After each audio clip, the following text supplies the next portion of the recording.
Hi, everybody. I'm Ross the Boss. I'm here in Lipstick City, Los Angeles, California. I'm here with Flat to the Bone, Casey Scheinfeld. Casey, say hi to everybody.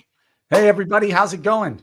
It is a beautiful week here on the East Coast. I'm not in Lipstick City. I live in a boring state called Pennsylvania, but Los Angeles sounds pretty fun. That's pretty fun. That's a good way to put it, Casey. You could be better than that. You went to grad school, college, and they don't dress thing you say I pretty came up with fun. pretty fun. Hey, you know what? Unbelievable. I'm not as creative as you. What can I say? So we're here to talk baseball. We're not going to talk about the Lakers getting swept. Casey gets upset when I talk NBA, so I'm not going to talk NBA today. But if you guys want to talk NBA, you can ask me some questions right now. We are live, so ask us questions. You can type it right in right below. We'll answer any baseball questions you have. A lot of stuff going on, Casey. I'll start off something first. We'll put a big smile on your face. The New York Yankees went into Cincinnati and swept my Reds, which I owe you dinner now for that. I do. The Yankees are. We were making fun of the Yankees a couple weeks ago. They were in last place. Now, I think Toronto's in last place now. After last time I looked, Baltimore's sliding a little bit too. Ooh. But the Yankees are playing pretty good baseball. Judge is back. He's been on a tear. He's been amazing. Amazing. You know who's playing amazing is this kid. I picked him up in 2 leagues out of like 6. Christopher Morel of the Cubs. Yeah, the Cubs. 2 weeks, Casey Scheinfeld, 8 home runs. He's hitting 350. He's over 80%. So I'm not telling you guys to pick him up. I'm just saying, this is somebody that Casey talked about months ago that loved. Even last year, you talked about him. And I mean, do you think this guy is for real? Do you think he'll he did it last year too? I'm obviously not a professional scout.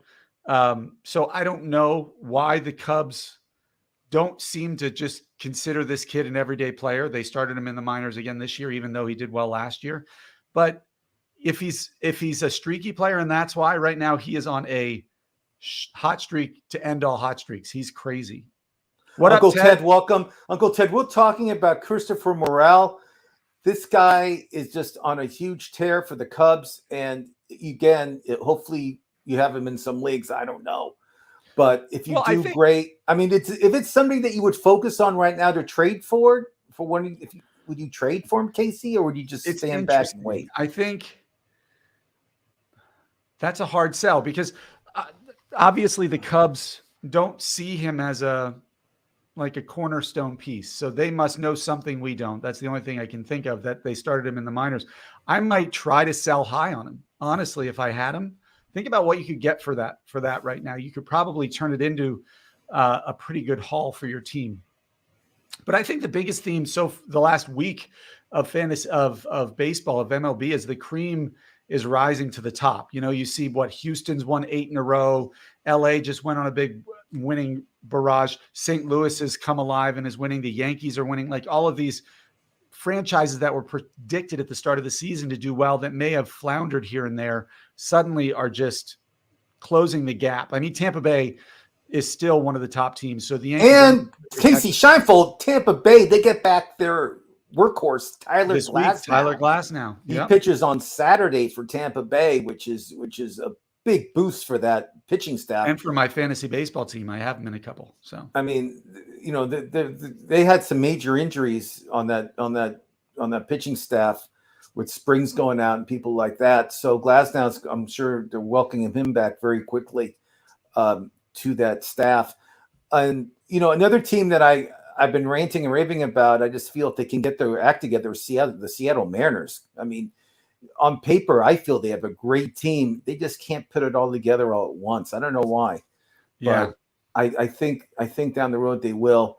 Ted, Mickey Molinak. It's Moniak. Yeah. Moniak. He reversed the A and the I, but yeah, we have him on our list. We will talk about him, Ted, but keep that in mind. We'll talk about him. Casey, let's start with catchers, because I love starting with catchers. You do love which is not the laughing stock in fantasy anymore. It's not like, you have who cares about catchers? They don't bring my team any points. Not true. Casey, tell me some of your catcher ideas. I'll tell you mine. You go first. Go. All right, you let me go first. Okay, I'm going to mention. I have 3 on my list. Francisco Okay. Alvarez, the top prospect from the Mets, is up now, and he's getting at bats. He has 4 home runs in the last 2 weeks. He definitely has the pedigree, has the background for power, and he's showing it there. And then the other one I'll name is Elias Diaz in Colorado. Not somebody who ever wows you with anything overall, but he just puts up solid numbers. And if you can get solid numbers at catcher, that's enough because it's not a vacuum. It's not a void for you offensively. So Elias Diaz is the other one in Colorado I would mention. Yeah, Elias Diaz hitting 333 the past 2 weeks. Isn't too bad. Not much power, just 1 home run and 6 RBIs, but I agree with you. And Alvarez was my other catcher that was under 60%. That if you need a catcher, those 2 are my other 2 main guys I would pick up right now. Tyler Stevenson, the Reds, is above 60%, but he's not hitting well. So I would actually probably think about waiving Stevenson and picking up one of these guys, which I did earlier today. But with catchers, I kind of go with this catching philosophy of the streakers, guys that are hot like Alvarez.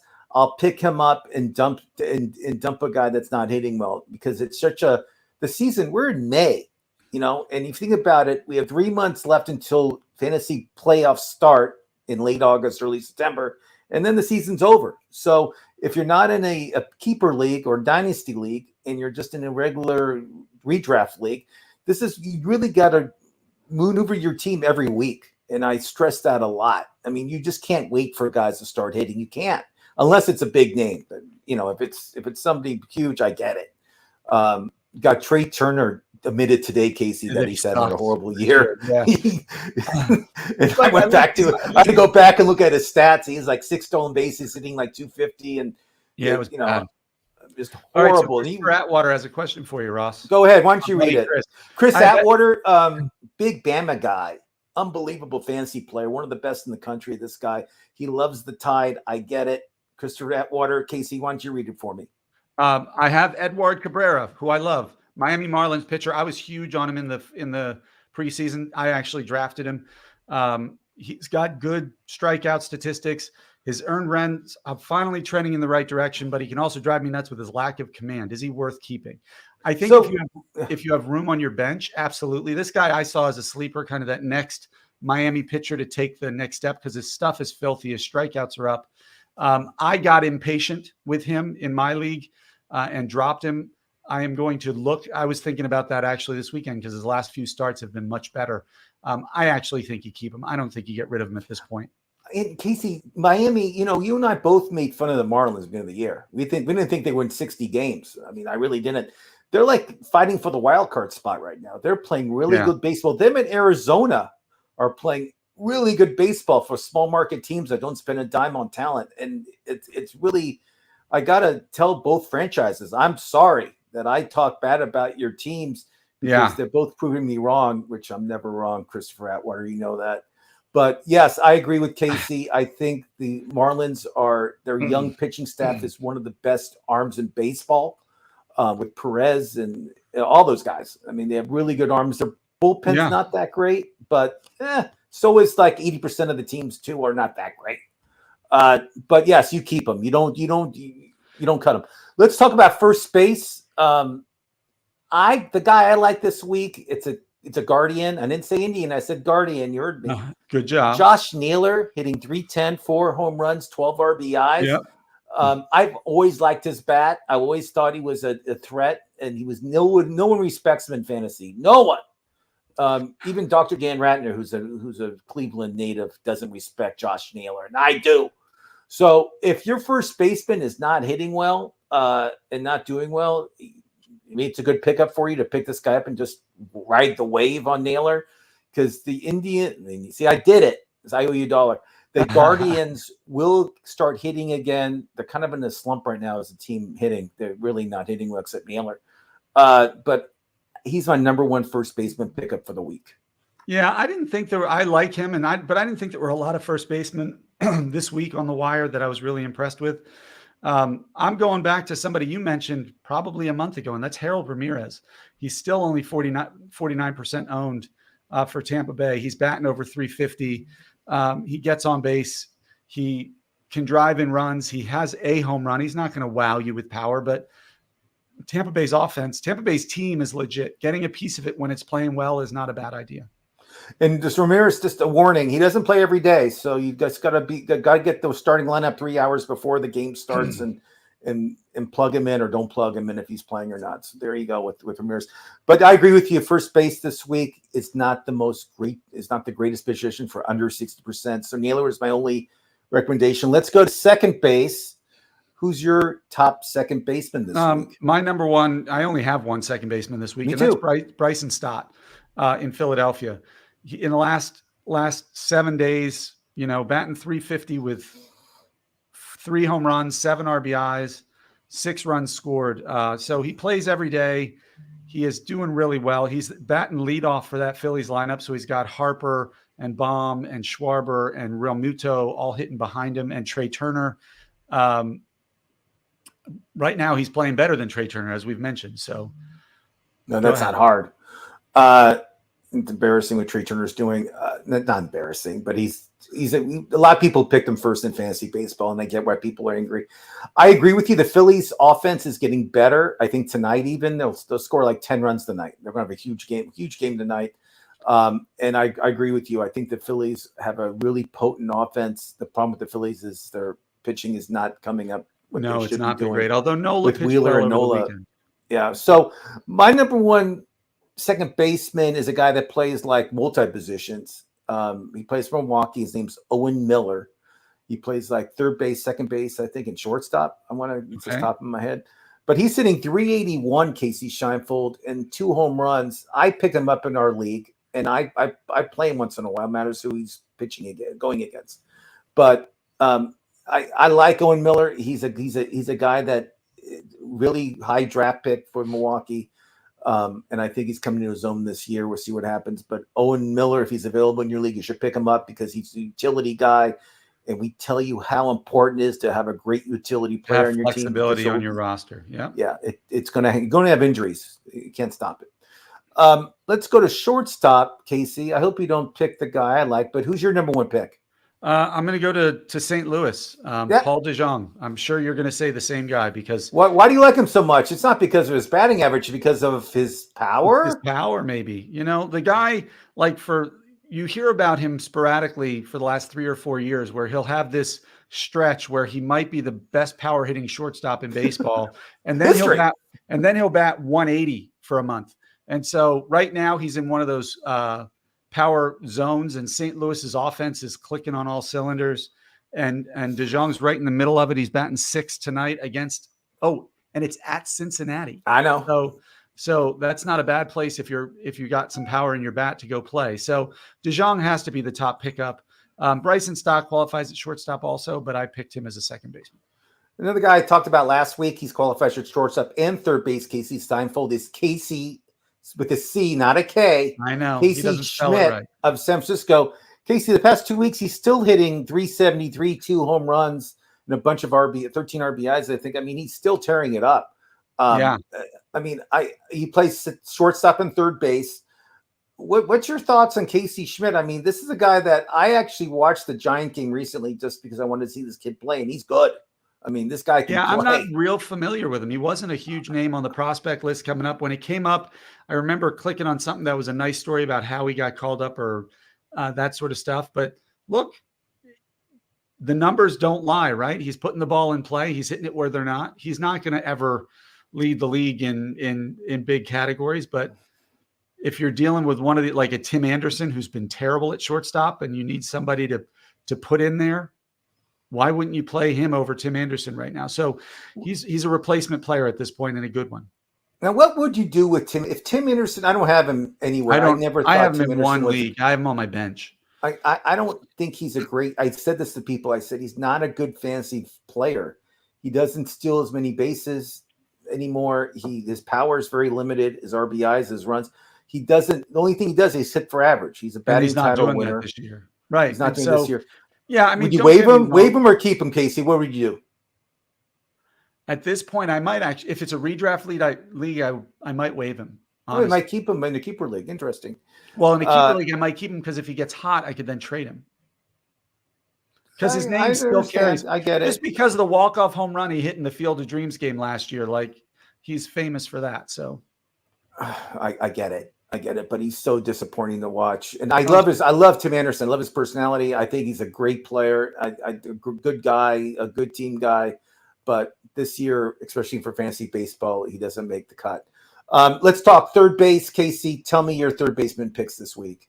I'm going to go to somebody who I talked about at the beginning of the season and early on, and I think he struggled when he first came up. I'm going to leave your guy for you. I know who you want to mention. So, Well, he's a cover guy, yeah. But Brett Beatty, the third baseman, the rookie for the Mets, got called up at the end of last year, struggled, called up this year, iffy out of the gate. But the last couple weeks, he's starting to figure it out. And this is a guy who can be a difference maker if he figures it out. This isn't one of those ones who we pick up and we're like, well, he's a bit of a streaker. This is a guy with the pedigree and the background and the prospect status that if you can get him, particularly in a keeper or dynasty league, but also in a redraft league where he could be somebody that can help you for the remainder of the season.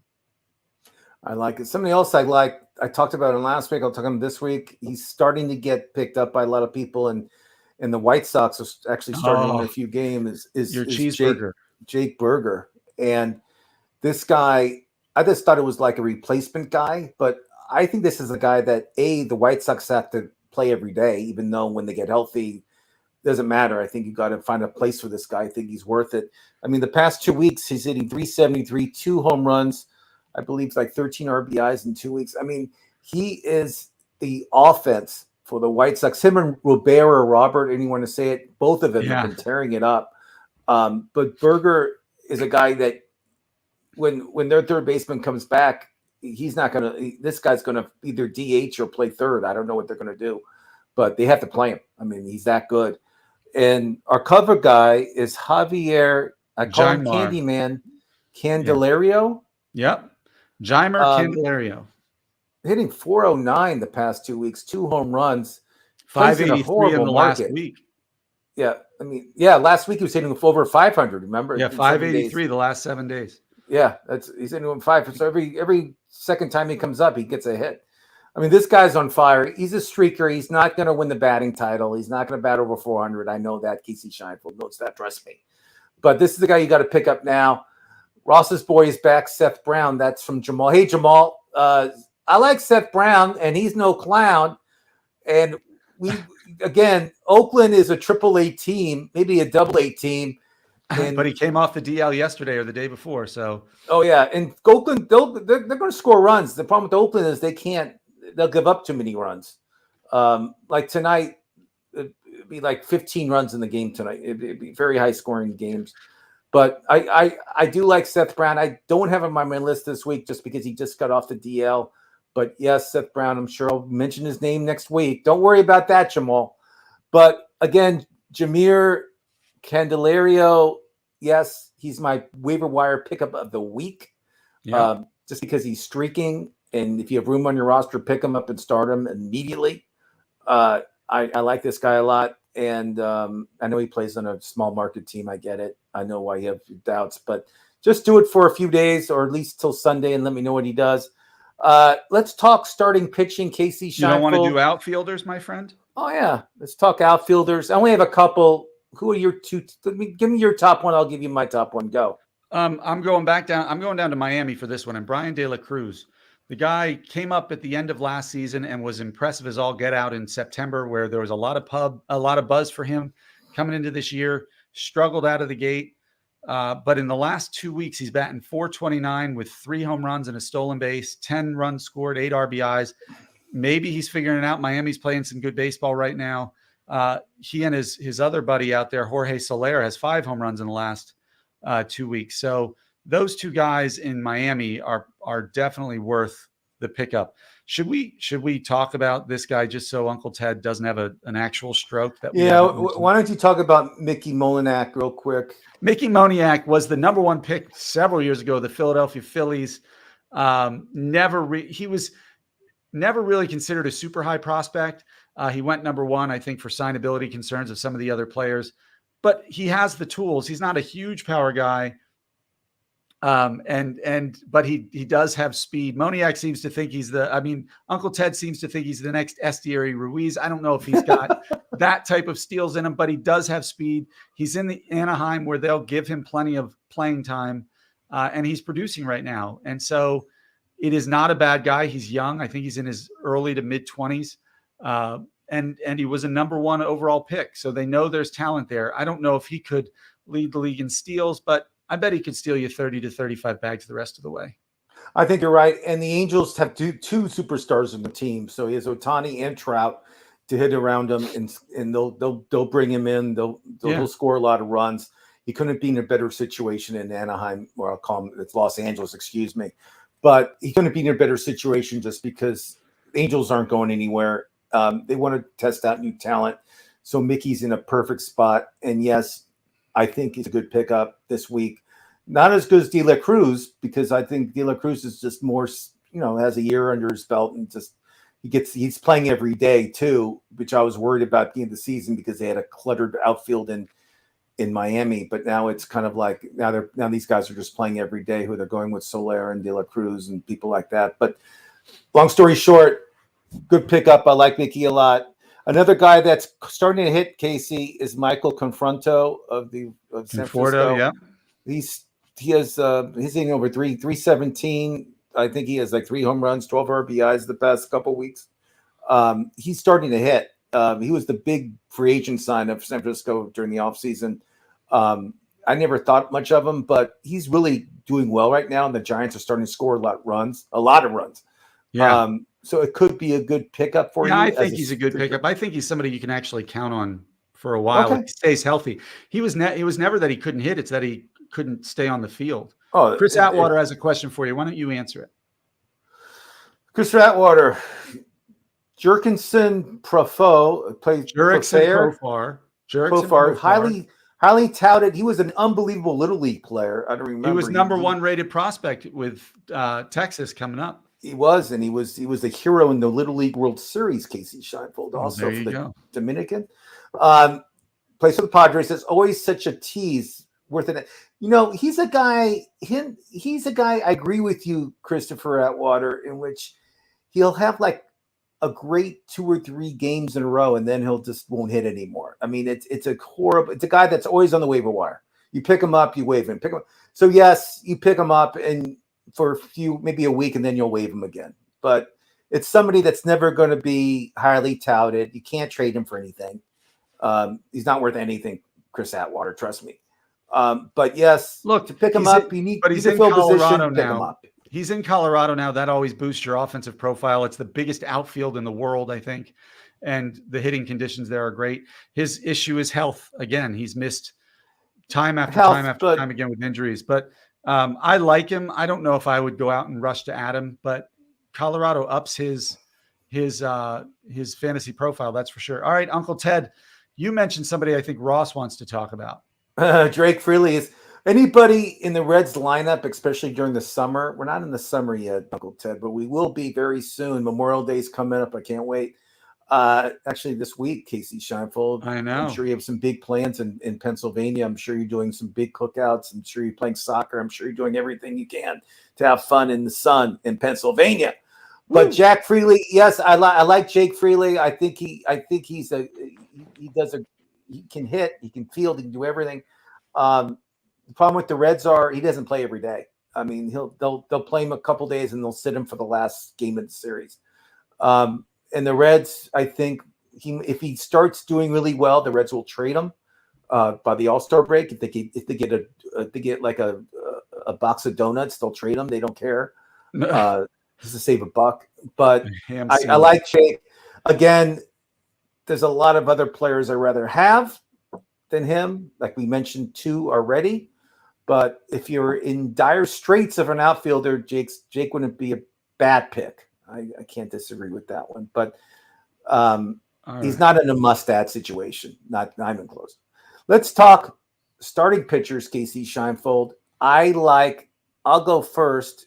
I love this guy's pitching really well. Brian Bello of the Red Sox. Yeah. Red Sox are actually playing the Angels tonight. Should be a lot of runs scored again tonight. Last night was very low scoring. Tonight's going to be very high scoring. Bello's 2-0, 2.45 ERA the past 2 weeks. He started off really rough. This guy's really found his groove. I like Bello. Bello is very, very highly touted in the Red Sox. Yeah, if you watch some of his highlights from last year and some of the pitches he was throwing in the minors last year, it was crazy. Yeah, I mean, the Red Sox love this kid. I just think he just had a bad 2 weeks. Yeah, he needed some time to. Yeah. What's your thoughts on Bello? Is it somebody that you would consider picking up on your team? I like Bello. I really do. I actually picked him up last week in our keeper league. Another guy who I really like, and he was my waiver wire pickup yesterday, if you watch, was Jared Schuster in Atlanta. He's been awesome the last couple weeks. And, 11-0 with 11 innings pitched, a win, a strikeout per inning, 3.27 ERA, and that's with giving up 3 runs in 1 inning. Other than that, he's gone like 7 innings with only 1 hit or 2 hits. So he was the talk of spring training. If you remember, he was one of the most dominant kind of rookies coming out of spring, broke camp with the club, then threw kind of 2 clunkers his first 2 starts. So they sent him down. He worked on his mechanics. He must have figured something out because when he's come back, he's been pretty darn dominant. Been great. In your Waka pick from last week, he's still pitching well. He's still not over 60%. He's close. Isn't that he's crazy? Getting there. He will next week. He's pitching really well. Another guy I like pitches for the Twins. The Twins have a lot of good arms. I mean, they do. They have Ryan. They have they have a lot of good young guns. I like this Louis Varland. This Louis guy's Varland. throwing those really hard. He's 2-0 the past 2 weeks with an ERA close to 3. I mean, he doesn't walk many people either. I mean, this guy's a machine, and he strikes out almost 1 person an inning.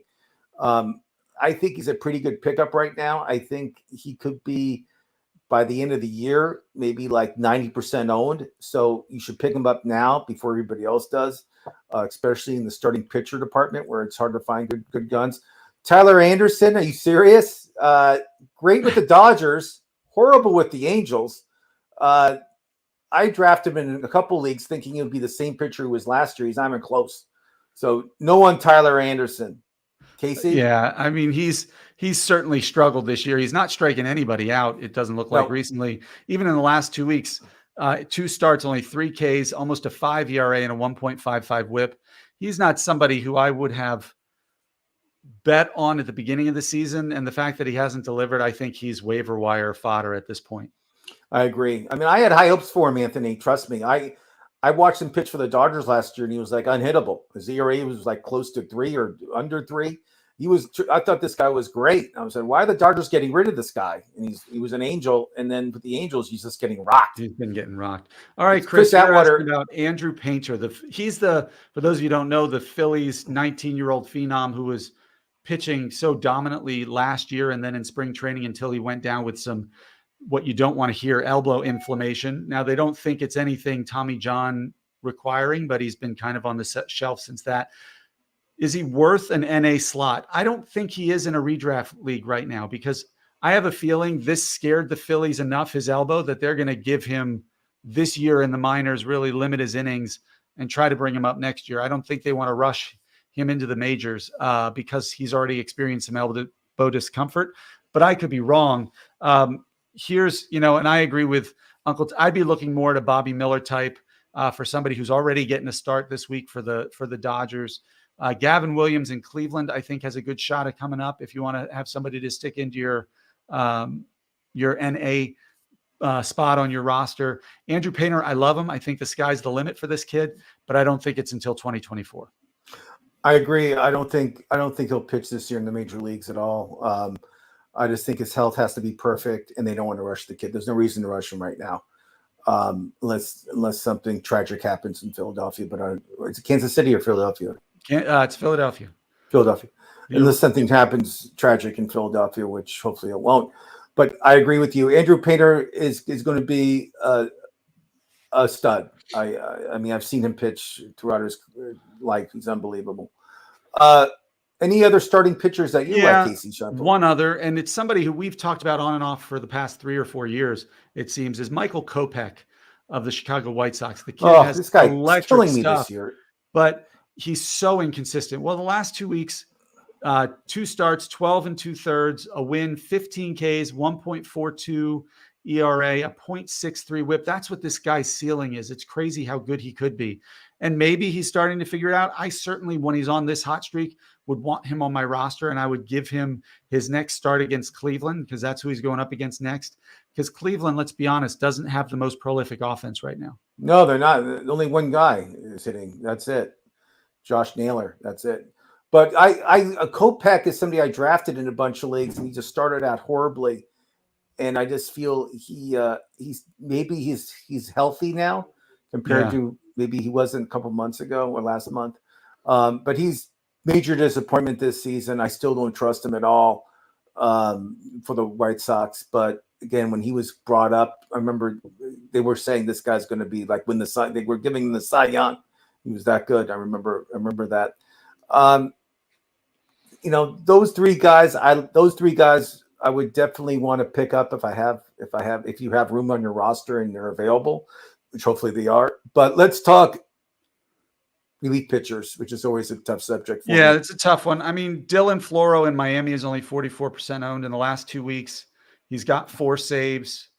His whip isn't great, but he's not pitching bad, a strikeout per inning. His ERA is under 4, and he's the closer. Like, if you're chasing saves, Dylan Floro is probably the only one to really go and get saves right now. I agree. And Dylan Floro, he was a Dodger prospect. I remember when the Dodgers traded him to Miami, and he always had a great arm. He got hurt last year, and Miami's winning. They're not like a team that's not going to get save opportunities. They're a decent team. They'll probably make the playoffs. And I mean, they're not like a team like, this guy's not going to get any save opportunities like in Kansas City and in Colorado, but this guy will. Another guy I want to ask you about, just because you're my Yankee resident expert, because you watch every game and you watch you listen to all their stuff. I'm not a Yankee guy. Wanda Peralta. Wandy Peralta. Tell me about their him. lefty specialist. 3 saves the past 2 weeks. I know. Well, that's because Clay Holmes has been crap and horrible.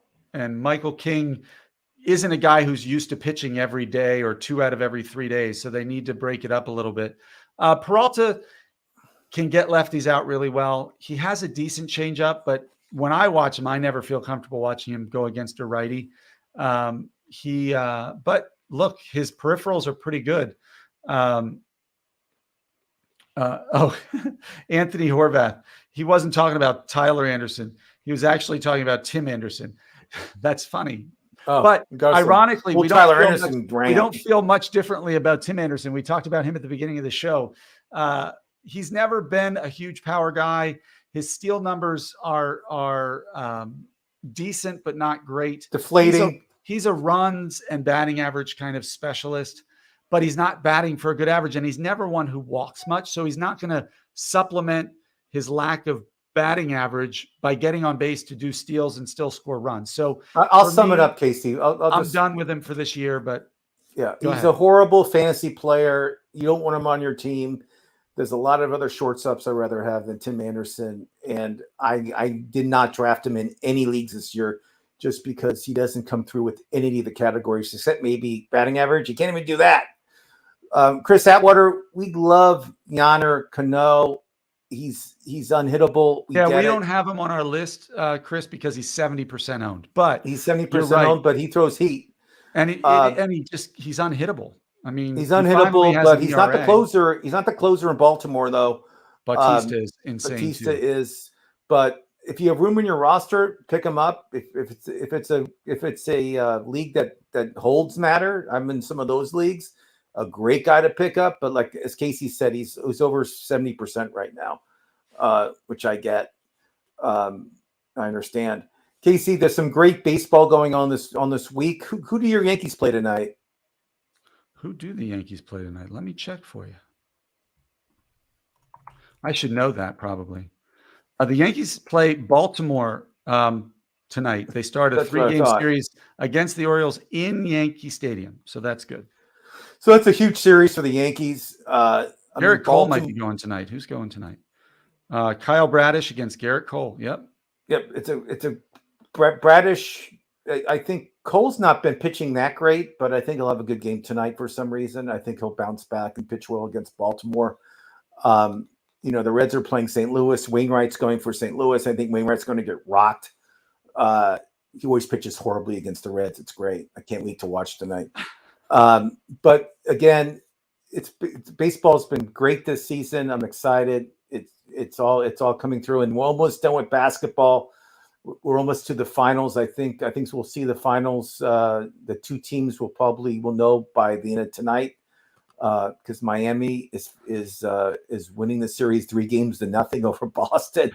I think Miami should win tonight. I don't see why not. And then we have to wait till June 1st to watch the first NBA Finals game, which is ridiculous.